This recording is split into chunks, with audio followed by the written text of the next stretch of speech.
আসসালামু আলাইকুম সম্মানিত ব্যস্ত দেখতে পাচ্ছেন আমাদের মাঝে একটা গেট তৈরি করেছে সাব্বির। তো আমার সার্কিটে দিয়ে আমি আজকে গেটটা তৈরি করেছি।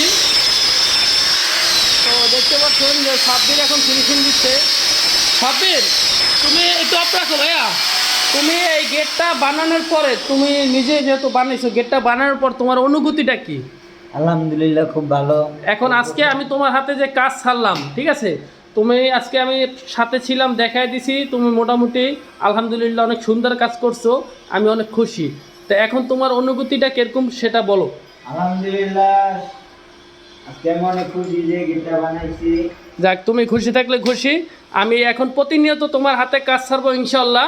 তো তুমি কাজটা একটু দ্রুত করার চেষ্টা করবো, যদিও আজকে লেট হয়ে গেছে গা, তারপরও কাজটা ইনশাল্লাহ অনেক সুন্দর হয়েছে। এখন সাব্বির, এই যে ডুপ্লেক্সের যে সিঁড়ির যে মালামালগুলো আনছো, এগুলোর কাজ ধরবা কবে? ইনশাআল্লাহ কালকে আমরা গেটটা ঝুলাই দিব। আচ্ছা আচ্ছা, পরশুদিন আমরা সিঁড়ির কাজটা করব ইনশাল্লাহ। তাইলে তোমার জীবনে ভবিষ্যতের লাইফে মানে আগায় যাওয়ার চিন্তা ভাবনা তোমার আছে? জি জি, জীবনে দুইটা বিয়ে করার ইচ্ছা আছে। এইটা আবার কেমনে কি করলা ধর্মিয়া?